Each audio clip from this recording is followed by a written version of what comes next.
ہمیں اتہاس میں کئی ایسے شہر ملیں گے جو پہلے تو زمین کے اوپر تھے لیکن آج وہ سمندر کے اندر ڈوبے ہوئے ہیں۔ گریس کے سمندر میں 5000 سال پرانا ایک پورا شہر ڈوبا ہوا ہے جس کو پاولو پیٹری کہا جاتا ہے۔ وقت کے گزرتے ہمارے ارتھ کی جیوگرافی چینج ہو رہی ہے۔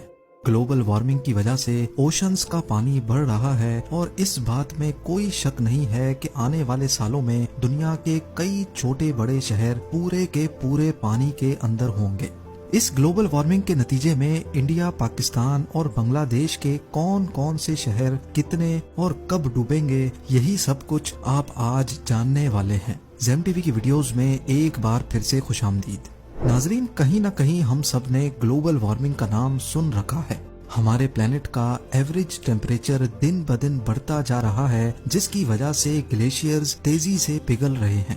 ایئر 1880 سے لے کر آج 2022 تک ہمارے ارتھ کا ایوریج ٹیمپریچر 1.4 ڈگری سیلسیس تک بڑھ گیا ہے، اور اگر صرف پچھلے 20 سالوں کو دیکھا جائے تو ہر سال پچھلے والے سے زیادہ گرم ہوتا ہے، جس کا مطلب ہے کہ گلوبل وارمنگ کا ریشو تیزی سے بڑھتا جا رہا ہے، اور ناسا کے مطابق اس بات کے 95% چانس ہیں کہ یہ گلوبل وارمنگ ہیومن ایکٹیویٹی کی وجہ سے ہو رہی ہے، جس میں ماس لیول پہ ڈی فارسٹیشن اور فاسل فیولز کا استعمال ہونا بھی ہے۔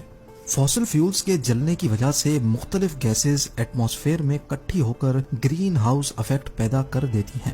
اب اس کے نتیجے میں دنیا بھر میں موجود برف کے گلیشیئرز آہستہ آہستہ میلٹ ہو کر اوشنز کا لیول بڑھا رہے ہیں۔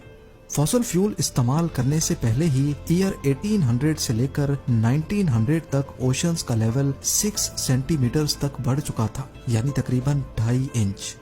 لیکن فاسل فیولز انسان کے ہاتھ لگنے کے بعد سے اوشنز کے لیول میں خاطر خواہ اضافہ دیکھا گیا۔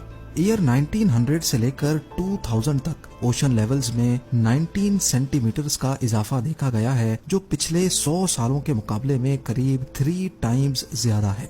اس سے بھی بری خبر یہ ہے کہ اگر ایئر 2000 سے لے کر آج 2022 تک صرف ان 22 سالوں کو دیکھا جائے تو اوشنز کا لیول پچھلے 100 سالوں کے مقابلے میں ڈبل اسپیڈ سے بڑھ رہا ہے۔ نیشنل ایٹماسفیرک ایڈمنسٹریشن کا کہنا ہے کہ اگر اسی اسپیڈ سے گلوبل وارمنگ ہوتی رہی اور گلیشیئرز میلٹ ہوتے رہے تو ایئر 2100 تک ہمارے سمندروں کا لیول 2.5 میٹرز تک بڑھ جائے گا، اور یہ واقعی ایک بہت ہی الارمنگ سچویشن ہے۔ یعنی ایئر 2100 تک وہ کوسٹل سٹیز جو بالکل سمندر کے ساتھ لگی ہوئی ہیں اور جن کی ایلیویشن بھی صرف 2.5 میٹر یا اس سے بھی کم ہے، وہ آدھی سے بھی زیادہ سمندر کے اندر ہوں گی۔ جیسا کہ تھائی لینڈ کا کیپٹل بینکاک، یہاں کی ایوریج اونچائی گلف آف تھائی لینڈ سے صرف 1.5 میٹر اونچی ہے، لہٰذا ایئر 2100 میں بینکاک کچھ اس طرح دکھے گا۔ بنگلہ دیش کے کیپٹل ڈھاکہ میں بوری گنگا ریور کے کنارے اچھی خاصی آبادی پانی کے اندر ہوگی۔ آذربائیجان کی بات کی جائے تو باکو کا زیادہ تر کوسٹل ایریا پانی کی نظر ہو چکا ہوگا۔ سنگاپور کے آؤٹ سکرٹس میں بنے کئی پروجیکٹس ڈوب جائیں گے، جس میں سنگاپور پورٹ بھی شامل ہے۔ اس کے علاوہ نیدرلینڈز کے ایمسٹرڈیم اور روٹرڈیم سمیت قریب آدھے سے زیادہ ملک ہی کمر جتنے پانی کے نیچے ہوگا، اور مالدیوز میں موجود سارے آئی لینڈز اور ان میں موجود ریزورٹس کا تو نام و نشان بھی نہیں رہے گا۔ یعنی ایئر 2100 تک قریب 1.5 ارب لوگوں کو ان مقامات سے ہٹ کر کہیں اور شفٹ ہونا پڑے گا۔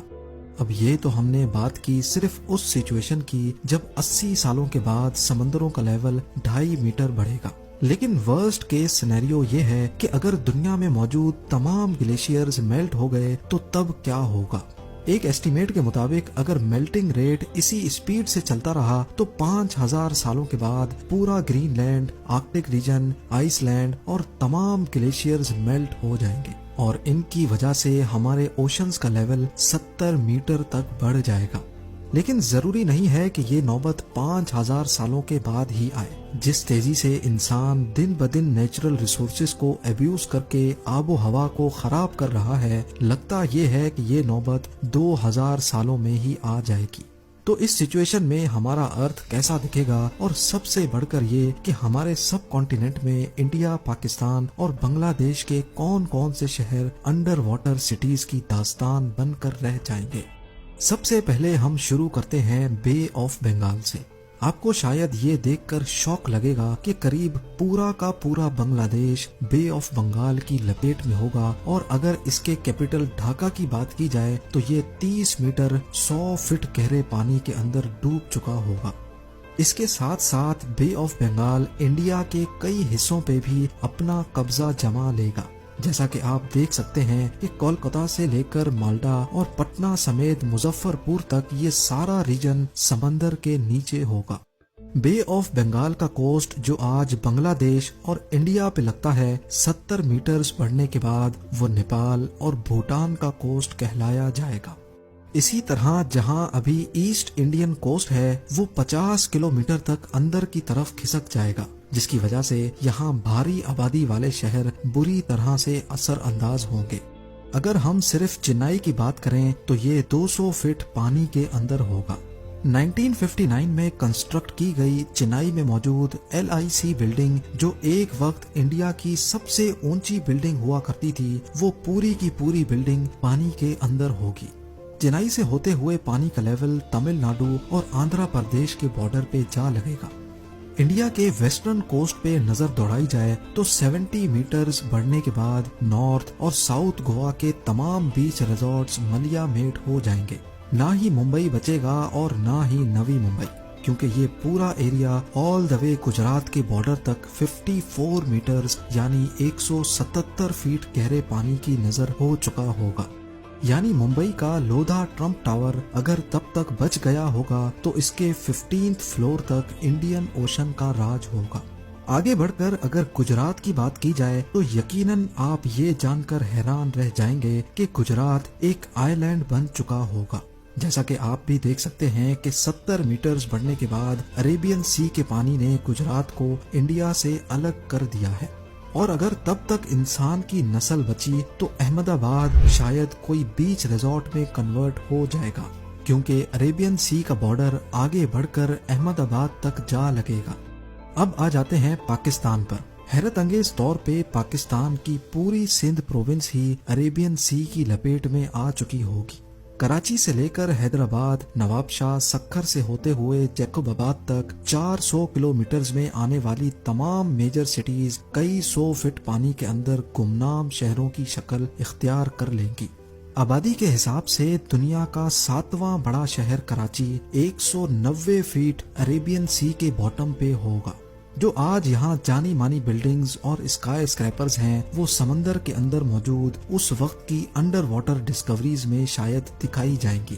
اس کے علاوہ پاکستان کے سدرن کوسٹ پہ موجود آج جو دنیا کا سب سے ڈیپسٹ سی پورٹ گوادر کے نام سے پہچانا جاتا ہے، وہ تب واقعی میں ڈیپ اوشن کی نظر ہو کر صرف ایک چھوٹے آئی لینڈ سے زیادہ نہیں بچے گا۔ امید ہے زیم ٹی وی کی یہ ویڈیو بھی آپ لوگ بھرپور لائک اور شیئر کریں گے۔ آپ لوگوں کے پیار بھرے کامنٹس کا بے حد شکریہ۔ ملتے ہیں اگلی شاندار ویڈیو میں۔